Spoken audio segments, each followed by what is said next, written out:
Καλημέρα σας. Καλημέρα και στον κόσμο. Να πούμε, ελπίζουμε να ξυπνήσατε έτσι ζωηρά, ζωντανά, με σούπα, γιατί πολύ κεφάλι τραγούδι διαλέξατε. Χρωματιστό, χαρούμενο, ψεύδερνο. Όλα αυτά τα χαρούμενα. Πώς ήταν? Εγώ είμαι η Νένα Δασκαλοπούλου. Αυτή είναι η μητέρα μου και η instructor στο Βαγγέλη Σχολείο που σήμερα σε Μητέρα σου είναι. Είναι η μητέρα μου. Όχι.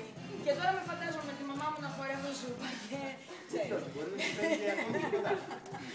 Λοιπόν, πείτε μας λίγο, τι είναι το ζούπα. Τι είναι το ζούπα. Καταρχήν, σας πούμε τι παρουσιάσαμε σήμερα.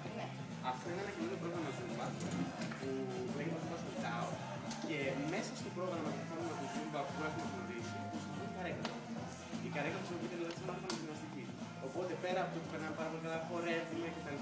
Γυμναζόμαστε και όλα μέσα από την καρέκλα. Είναι καρέκλα το Zumba δηλαδή.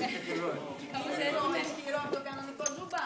Είναι κάτι πολύ καινούριο. Πρώτη φορά είναι από τις πρώτες φορές που παρουσιάζεται και όλος παγκοσμίως. Γιατί πρώτη φορά έγινε η επένδυση για το πρόγραμμα. Αποκλειστικότητα. Δεν το συζητάμε. Ναι, πες μας κι άλλο. Αυτά. Θέλω να σας πούμε για το Zumba. Για πες μας, το Σάββατο. Λοιπόν, το Zumba είναι όπως έχουμε πει, γίνεται για ανθρωπικό σκοπό. Θα στηρίξουμε τη στέγη Κυλαίων του Άγιου Αλέξανδρου. Σας ευχαριστούμε πάρα πολύ για την υποστήριξη στον Αντένα. Ευχαριστούμε επίσης τον Δήμαρχο Παλαιού Φαλήρου και την εταιρεία Κίνητων Δημοσίου. Την οργάνωση την έχουμε αναλάβει εμείς στη Σχολή Χορού Χοροκίνηση.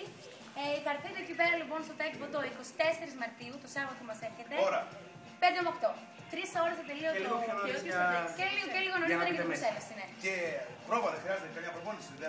Όχι. Όλος ο κόσμος μπορεί να έρθει. Είναι για όλους. Έχετε, δεν έχετε κάνει Zumba, έχετε, δεν έχετε ξαναφέρει. Αλέξανδρε, για δώσε λίγο το ρυθμό πάλι έτσι να δούμε λίγο με ποιες μας Όλοι μαζί μπορούμε να πάμε. Αυτό είναι. Πάνω μικρόφωνα. Έλειξε τα κούνια στο πατρόνι. Σαν κάσα από σέλφο είναι. Θέλουμε πάρα πολύ να έρθει. Έχεις πέρα και αυτό το παρακολάκι Zumba να χωράτε. Έλα, Θα και με το κολυμπήσου. Τέλεια. Να είστε καλά. Ευχαριστώ πάρα πολύ.